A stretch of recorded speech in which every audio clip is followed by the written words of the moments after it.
Ladies, gentlemen, and adventurers of all ages, back at the beginning of 2024, a new survival adventure RPG game was released into the world in early access, and we had a brief look into it at the time to explore what it had to offer at the very beginning. It's now been 10 months, and along that time, Enshrouded has had a number of quite major updates, but the biggest of all of these happened quite recently on November 5th with the Souls of the Frozen Frontier major title update. And whether you saw our original video on the game or not, whether you played the game at its initial launch for a bit, or this is your first time seeing it, I wanted to talk a bit about the game and more major changes coming in with this new update to improve it even further. As well, it started off strong in January on first release. The player reception to it through every stage of early access has so far been extremely positive as well. Players are happy with the changes that have been made and with the pace of it all happening too. And even past that, recent reviews show that the reception of this patch itself too has been similarly positive. As well, the game is also on sale on Steam for 20% off until November 19th. Then if you're interested in actually playing the game, you can use the link in the description of this video to get the game for yourself and try it out if you haven't played it before, which of course helps us out too.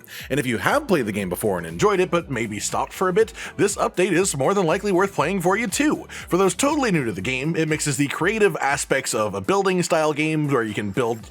buildings from like simple huts all the way up to small castles if you want to really have the required materials to do that. Here are some examples from the recent Halloween building contest that was run by the creators of the game themselves to really show some of the cooler things that are possible within the game when people have the materials and the creative mindset to actually put it to work. And then it takes that and then just mashes it together with the concept of an adventure RPG style game with exploration and combat too, abilities and magic, or if you're more into sword and board style combat, there's also blocking and even parries, so if you like that, the game has you covered as well. There's a stun gauge that you can use and build up on enemies to actually reward you for an aggressive combat, and the combat as a whole is just very fluid and enjoyable. It feels just as good as the building mechanics do, so if you're someone who only likes one of those two things, you can sort of just main your focus on one of the two, but obviously this game is best if you fully invest into both sides of it all yourself. And you can play with up to 15 other people together in a shared world too, or play solo, but if you play in a big world, you can even split these types of duties between each other and choose who does what.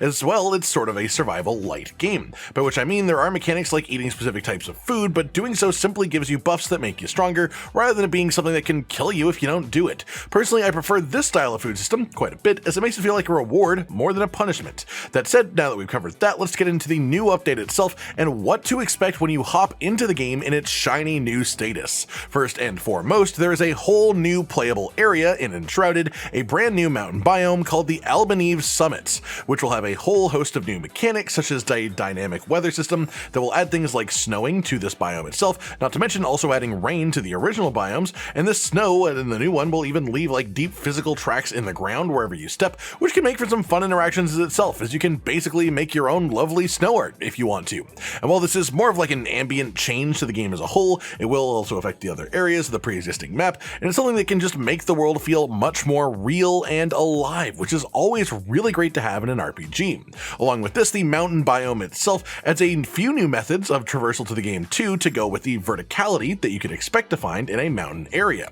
including things like updrafts beside cliff edges that you can use to ride your glider straight up to higher ground, or things like slippery downward slopes that you can slide down very quickly, sometimes too quickly, which is just like how I broke my ankle when I was 10 years old, but thankfully this is a video game, and your ankles are made of steel. On the other hand, with things that are actually alive rather than metal, a couple of the coolest parts of the update have to do with animals, specifically the addition of taming for both pre-existing animals that were existent in the game before, and were also not aggressive, of course, as you're not going to tame something that's trying to bite you, but there's also new animals that were added in with the update too that fill into this too. Some of these are farm animals that you can use to generate resources over time, which is always useful in a game like this, things like the cat deer, the goat, the bunny, the steppes bird, and Cold Heights yak being some examples of these, and others will become proper pets that will just hang out and wander around your base if they like you enough. The important question that's probably on your mind though, yes, you can pet every single one of them, pet, farm animal, doesn't matter, you can pet them all,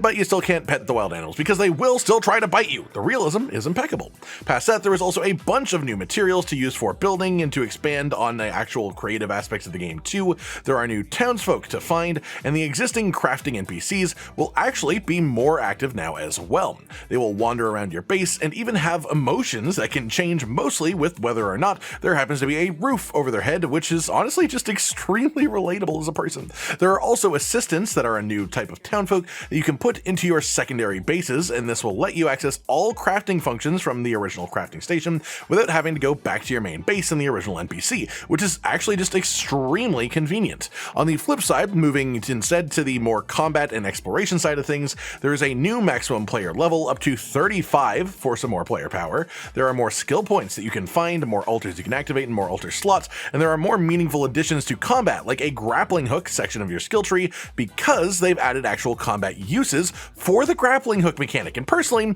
I love myself a good grappling hook, and as the saying goes, you want to keep your friends close and your enemies closer. What better way is there to do that than a good aggressive grappling? There is new additions to the gliding mechanic in the game as well that make it more engaging by sending things like wind turbulence at you, which makes it try and throw you off course so you don't just glide in a straight line. But also, don't worry if you're planning to go for a long glide and wanted to stand up and walk away for a moment, that's fine too, because now you can actually pause the game, at least if you're playing in single player mode. Obviously you can't pause in multiplayer and make everyone stop moving, that'd be pretty funny, but it is a really useful feature to have added in for when you're in single player mode. Aside from this, there are also just a bunch of new enemy types that were added in as well with the new biome region 2, and that includes new wildlife as well, which adds to the count of animals that you can tame for both farming or turning into pets, and of course overfilling your base with new friends. There is also a new proper boss with this biome too, and of course with a new region also comes a whole load of new quests and lore for the game, new collectibles to find, new equipment and armor sets to pick up and craft in general, and of course new achievements for the game to achieve as well.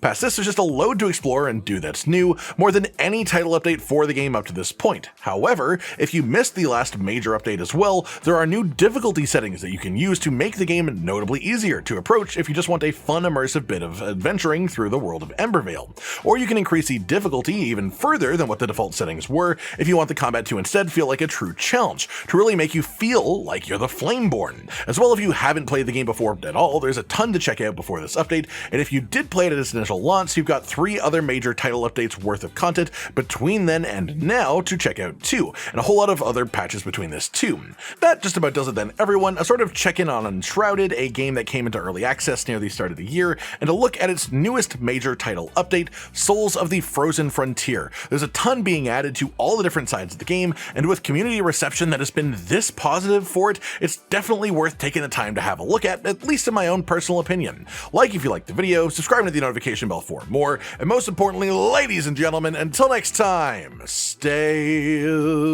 sweet. Josh, Cotton, and Hollow with the videos, dropping the humor like a hammer on your tippy toes, bringing entertainment on a daily arrangement to take our insanity and turn it into entertainment. Yes, I said entertainment twice, to reiterate that it is nice to look into your faces on a mostly daily basis when you let us in your homes to make the whole world a stage.